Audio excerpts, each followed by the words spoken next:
doctors, Assalamu alaikum. Today our topic is lymphadenopathy in children. First, we'll know about definition.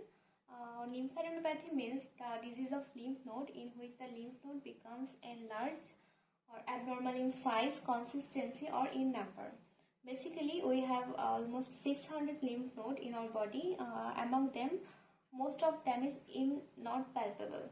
So whenever a lymph node becomes palpable, this is obviously pathological.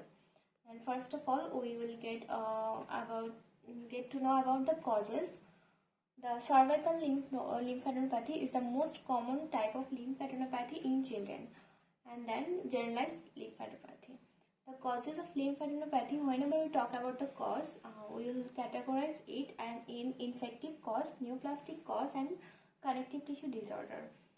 Lymphadenopathy cause, it might be the cause of lymphadenopathy in children or adult. We always will categorize in these three forms. First, infective form.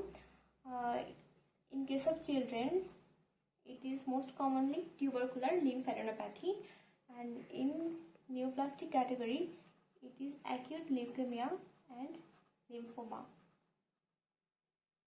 Then in case of connective tissue disorder, most common is SLE, systemic lupus erythematosus. Then cervical causes. Cervical causes are same as generalized causes. Then we like to add one is reactive lymphadenitis and suppurative lymphadenitis. Reactive lymphadenitis is common in children because whenever a child gets upper respiratory tract infection or any kind of infection occurs, our cervical lymph node get enlarged in response to that reaction. Then we will call it lymphadenopathy. Normally, cervical lymph node of a child is palpable, and it is a normal response of our immune system. But whenever it gets more than 1.5 cm in diameter, in case of cervical lymph node, it is called lymphadenopathy. And for other like axillary or inguinal lymph node, whenever it gets 1 cm or more in diameter, we will call it lymphadenopathy. Then evaluation of a case.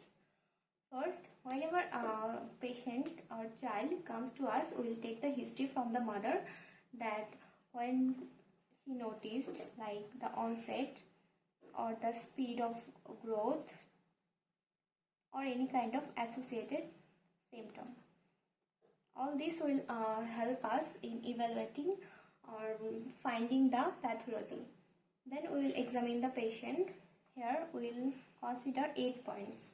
First thing we will see is the site where the lymph node is enlarged lymph node is situated. Then we will go for the size. We will measure the size by measuring tape in centimeter. Then we will see the temperature. Temperature may be raised, very much raised or normal. Normally temperature raised in inflammatory causes. Then we will see for the tenderness. Tenderness occurs because lymph node, when enlarged, it stretches on its capsule, which causes pain, means tenderness. Then we will see for the consistency. Consistency, it may be soft, firm, hard, stony hard, or it may be rubbery. Then we will see the relation of the lymph node to underlying and overlying structure. Means it may be fixed to the structure or it may be movable. Means it may be fixed or may not be fixed. Then character. Character, it may be discrete or matted. Discrete means the enlarged lymph node are separate, or matted means the enlarged lymph node are connected as a group. When they move as a group. Then we'll see for the discharging sinus. Discharging sinus may present or may not be present. Basically, it presents in suppurative cases, or it may also present in case of TB, when the TB granuloma gets caseation or suppuration occurs, then there may be discharging sinus. Then we'll go for the investigation. Basically, examination directs us toward the investigation, that what should be the investigation. In case of TB lymph node may be non-tender, firm, matted, fixed to overlying structure or underlying structure. Then in case of lymphoma, the lymph node may be rubbery to firm, or it is not fixed to underlying or overlying structure. In case of suppurative lymphadenitis, the lymph node is extremely tender and it has a high temperature, and so it directs us toward the investigation. Our routine investigation is CBC with peripheral blood film, then Montauk's test. We do Montauk's test as routine investigation because in case of children, TB is a common cause. Then we will do other investigation according to the cause that we suspected earlier in the examination. Think we suspected that there may be TB.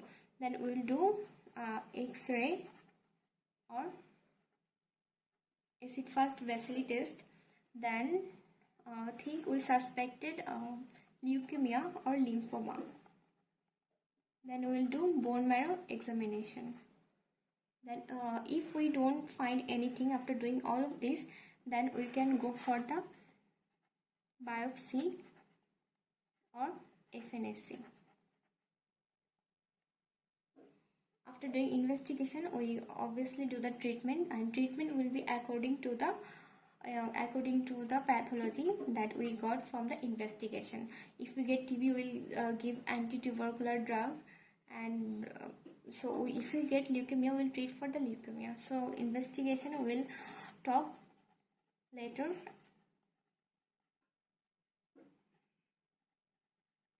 On each section.